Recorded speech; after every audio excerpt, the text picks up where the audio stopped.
Fashion to me is powerful and fun. My name is Joshua Christensen, and I was on season 9 of Project Runway.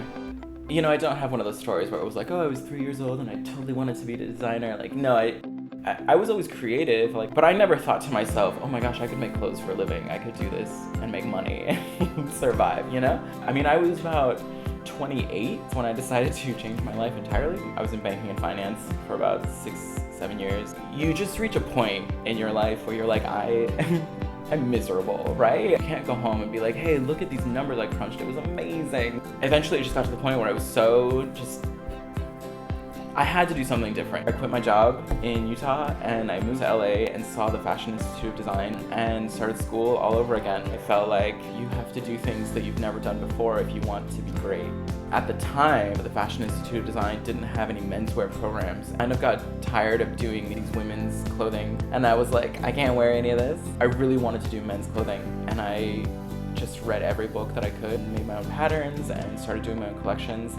And by my 3rd term, I created a men's clothing collection. And when I saw that, I don't know why I'm getting emotional. That's weird. It made it very real. It was like from that moment on, it was like I could do anything. It's so funny because I remember the moment I was in a friend's studio and I was sewing, and I got a phone call and they were like, hey, you know, we're so-and-so from Project Runway. And I literally was like, do you have the right number? People don't really know this. Fashion Star was also happening for the first time during that time as well. And somebody had recommended me to that. I kept doing castings back and forth. When Project Runway called me and was like, we'd love for you to be part of the show. And I had to tell Fashion Star, I'm like, I'm so sorry, but Project Runway just called me. So I have to go. After the first challenge, I think I was just trying to keep my head above water. I got kicked off a little bit early. And after I had left, a girl quit. They let the designers vote someone back on. When I watched that episode and all of my friends simultaneously were like, Josh C, Josh C, Josh C. I started crying. I was like, oh my gosh, I love my friends. We're asked to make stuff from a pet store. And yeah, that was rough. That I didn't realize that hot glue was such a hot commodity. I didn't, to me it was like, if I can't sew it, then it's not, it's not right. I don't know, I had a hang up in my mind about that, and it didn't hurt anybody but myself. Going forward, if somebody was like, hey, why don't you make something really cool really fast, I'd be like, okay, where's the hot glue gun? Let's do this. Having a sponsor like Mood for the show is so cool. I mean, people are like, oh, Mood Fabrics, Project Runway. And having one here in LA is great.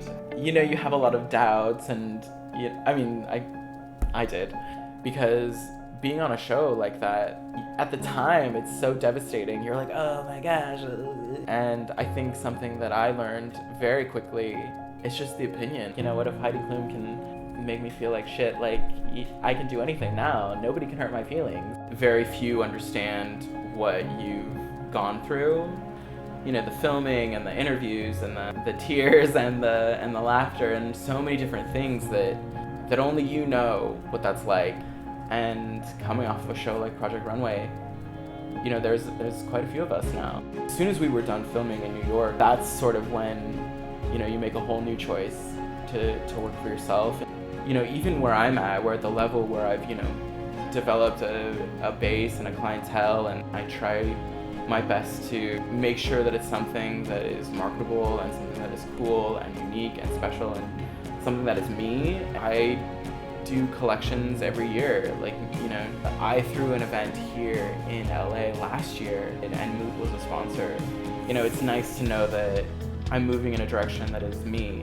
Everything has led up to this point. My experiences, my personal relationships, my family, that's what makes me the designer that I am today. I think the most important advice is, if this is really what you want to do, you can't stop. The fact that now Mood is offering sewing courses and seminars and pattern making and things of that nature, I think is so cool, because I feel like, you want to open up that world to as many people as you can. Not everybody can afford to go to a design school. And I think, for any designer, it's going to be hard. But at the same time, it's if you don't keep going, then you will never see your end result. Whether my work is good or terrible or whatever, hopefully it makes someone think I could do something different and maybe give people that motivation to, reach their happiness as well.